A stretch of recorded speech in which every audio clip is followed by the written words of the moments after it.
Hi everyone, my name is Marco from Baloise. We are a multi-line insurer headquartered in Basel, Switzerland, and I work as product manager for retail customers. Hi, my name is Laurent. I'm co-founder and CEO of Movu.ch. We're a Swiss-based digital marketplace for movings. We started 3.5 years ago. This summer we have had a change in ownership, so we are now mainly owned by Baloise Insurance, which is one of the reasons that we're here on this stage today. And I'm very happy that it's so cold in here that I can wear my branded Movu sweater. Hi guys, I'm Nick from Kasko. We provide InsurTech as a service, but just think about us as your digital lab on steroids. We enable you to create value propositions for your customer in a matter of weeks at a fraction of the cost. Now, we know that insurance as it is today is not considered to be very customer-centric, but we decided to change that, or at least try to offer the right product at the right place and time. Now, in order to do that, we don't ask our customer about his current life situation, but we partner with companies like Movu, who already work around such touchpoints. For us as a startup, it's very difficult to get the trust of the customers. You're new in the market, nobody knows what you're actually doing. Since we handle a lot of relocations, it was clear to us we need a very good insurance product to cover that, something that is better than what the market has to offer. Second of all, we knew that having a good insurance partner can bring a lot of trust to us and our clients, but we were very, very worried about the implementation times. You know, product cycles can be 12 to 18 months. We didn't know at that time whether in 12 to 18 months we would still be alive, so we were really trying to find the right partner that would help us work fast. And that's really where we came in. So in theory, this is a match made in heaven. On the one side, you have a cool distribution platform that has customers, is growing, has data points about customers, actually gets them at a touch point in their life that is relevant from an insurance proposition. On the other hand, you have an insurance carrier who has a good brand, has scale, and a very flexible product design. But as Laurent already mentioned, now you get into the classical waterfall product development approach. 18 months, by anyone's standard, should be a really long time. Trust me, if you're outside the insurance world, it's even longer. Now, looking at these priorities, we decided not to focus on content insurance, but rather ensure the transaction itself, so the risk of transport. Or our own little new innovation, the bedrock insurance. Laurent is going to talk to you about this in a minute. So whilst, can we get up the laptop with the customer journey whilst that is happening, hopefully? A couple of things for you guys to note. Have a look at the type of information that the customers willingly provide to Movu. Have a look at how we integrate the insurance product in the user journey. And then forget all that, because what's interesting is how quickly that happened. From idea to go live, it was 4 weeks and 100 working hours across the 3 teams in total. Now, do me a favor, when you go back, ask your colleagues how long the last integration you guys did took and how it looked like. Cool. Before we get into it, 2 points. Nick and me met the first time yesterday, so we had no kickoff meeting, nothing like that. We just started the product together with 1 Skype call. Second of all, what we're presenting is not disrupting the industry.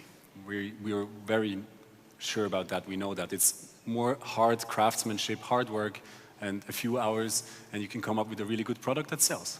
So we're not here to show you how to disrupt. We're just here to present how we did an initial product. So what the client does on our platform, he chooses whether he wants a moving or a cleaning, and he can also take a cleaning on top of the moving. That's what we're doing here now. We're not going to go through the whole flow. Then we ask him, yeah, I'm in the A version of our A/B test now, so I have to fill in a little bit more information, unfortunately. So we ask him, where is he moving from and where is he moving to? And we ask for his name and his email address, and then we move on. And then the actual interesting part starts. So I have some pre-filled data here that I can show you. We ask the client 28 questions in a row. 28 questions is a lot. Our dropout rate is 5%. Now ask yourself, when you have these sort of forms, what is your dropout rate there? It's 5% for us. We ask questions like, what sort of apartment are you living in? Is it an apartment? Is it a house? We ask questions like the size of the apartment, what floor it is on, so some very basic questions, but later on in the flow, we also ask questions like how many people are moving, are you a smoker, do you have pets, are you clean? We're not asking it like that, obviously, but we're asking, would you rate yourself as clean, not so clean, dirty? People actually answer that question. And after those 28 questions, which is a lot, we go in further. And I'm just quickly going to jump there. We ask for the inventory. We pre-filled one here already to make life a bit easier. And customers actually give us that because they really need to move. So here we have the living room with some plants, table, chair. Then we have the bedroom with a bed, drawer, etc. And we have the kitchen, again with the table and the chair. So this guy seems to be very comfy and sit a lot during the day. And then on the last step, he has to give us his exact address. He needs to give us the date when he wants to move and his phone number so that we can contact him in case of emergencies or questions. And then what we do is we hit the confirm button, submit, and you wait for your 5 offers. Now, while the 5 offers are loading, just very quickly, my perspective as product manager.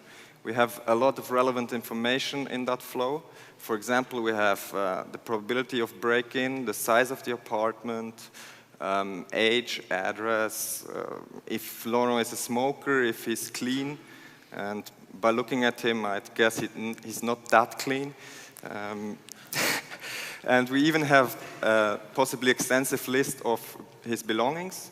And I'm sure we can somehow leverage that data to offer the right products or for pricing purposes. Thanks for that low blow, Malcolm. Okay. With that, let's go and have a look at the offers, because that's where we actually have the product now. So that was a long build-up for something that is not that complicated to do. We have 5 offers here. 4 of them are actual offers. 1 of them is a test offer that we will book afterwards. So we will take a real offer first from Kaya Möbel GmbH. What you see on top here is the price that the customer actually pays for our service. These are Swiss prices, if anyone obviously, they're wonders. Swiss prices. Can't charge that anywhere else in the world. And then below that, on the checkout, what you see is the all-risk insurance from Baloise. And also below that, there's the bad frog insurance, which basically is an insurance if you move and your neighbor turns out to be a complete asshole and you want to move again, Baloise is going to cover that cost for you. So those are the 2 things that they offer here. That was the first release. What is interesting, if we go back and we now take the test provider that is a bit cheaper, well actually a lot cheaper, you can see that the prices have changed. So the all-risk product has a dynamic pricing, so does the bad frog product. That's something we added in release 2 or 3 weeks after we released the initial product. Now, okay, this is only front end, it's not really that difficult, so we will go to the other part. First, you can see here also the information as a client if you want to. I'm a good client, so I will book obviously both those services.